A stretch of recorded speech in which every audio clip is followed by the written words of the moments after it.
everyone hear me? Yes? Okay, so because I'm the last, I'm not least. I saved the best for last. And a long time ago, I believed that I was the least. Now, I recently celebrated my 40th birthday, and I'm not sure if you guys know, but 40 is the only number out of all the numbers that is spelled in alphabetical order. Not 55, not 17, not trillion, just 40. And that meant a lot to me because the letters F-O-R-T-Y means order. And my life as Karen Carrington is finally in order. And prior to that, it was in complete disorder. It was in mental disorder. It was general anxiety disorder. I called it my skin picking disorder. I was nothing. I felt like nothing. I felt ugly. I felt fat. I felt unlovable. And I felt unworthy. And, you know, as I look back, I tried to think of where this all came from. And all I can remember is being a little girl in Ottawa growing up with these really strict parents who expected a lot out of me. They immigrated here from the West Indies, and in our culture, I don't know, just being really good at everything and not giving up is kind of something that we strive for. And I didn't want to disappoint my parents, so I just felt this need to always have their approval and to be perfect. And that led to my skin always being perfect. And I would pick and pick and pick, and I had no idea this was a problem. I remember my dad noticing and kind of made fun of me. You know, your skin looks kind of, you know, and it's, you know, just you don't look pretty. He literally said you don't look pretty. And from a little girl's perspective, that can be traumatizing. So I remember crying and crying and crying a lot, which is a part of my anxiety. I was about 16 and I would still pee the bed.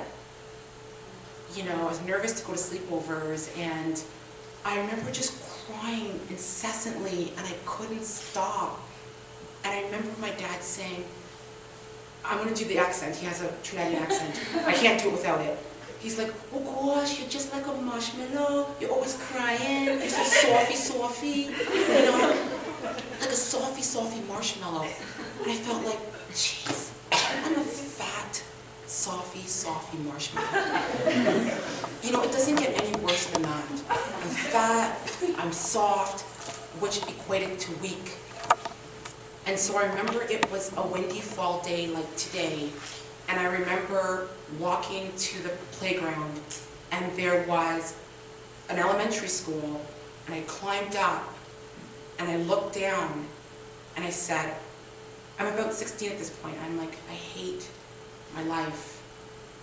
I hate me. I hate my skin.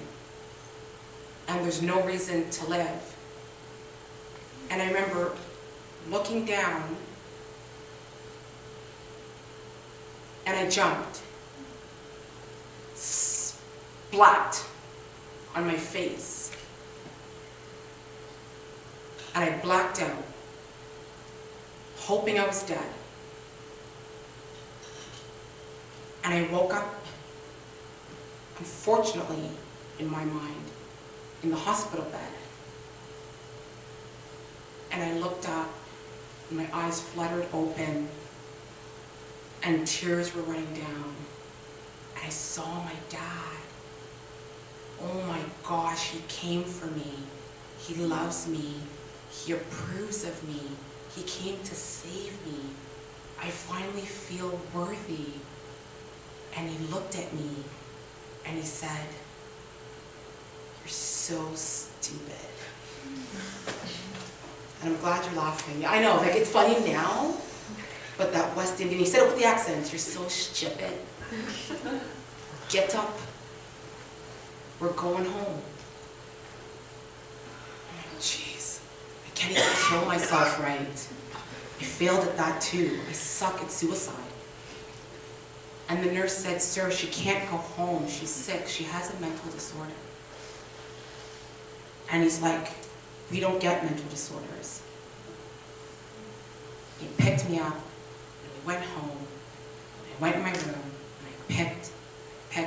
My anxiety was rising and rising. And he said, no makeup, because I wore a lot of makeup to hide it. No makeup, that's what attracts the boys.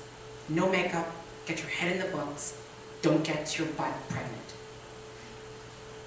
And I thought, that's the answer. I'm gonna get out of this hellhole, and I'm gonna get pregnant. And I'm gonna have a baby that loves me, and that's gotta be the answer. My son is 20 years old today, and my dad never met him. He was really mad that I got pregnant. I left home, I came to the city of Toronto, where no one will know my story, because I'm Karen Carrington from Ottawa, and I could just blend in. No one will know that I have this disorder and that I have anxiety. I'll just blend in. And I speak French from Ottawa, so I'll get a government job. That's what I heard you can do, so I got one, and I fit in really well. And I got married really fast because a husband can replace my dad. And I could just wear really pretty makeup all the time, and he'll never know that I pick my skin. I'll hide it. And I'll just do it in the bathroom when I'm feeling really down and embarrassed. And I was doing this for years and years, and then our 10-year anniversary came, and I went on this vacation to an island, and I'm so super excited, you know? But then when I swim in the water on the island, my makeup will come off, and you'll see, this is 10 years of hiding my skin. And I remember the honeymoon, the 10-year anniversary didn't feel right. It just felt weird, and my anxiety's rising again, and I'm thinking, shoot, it's coming back.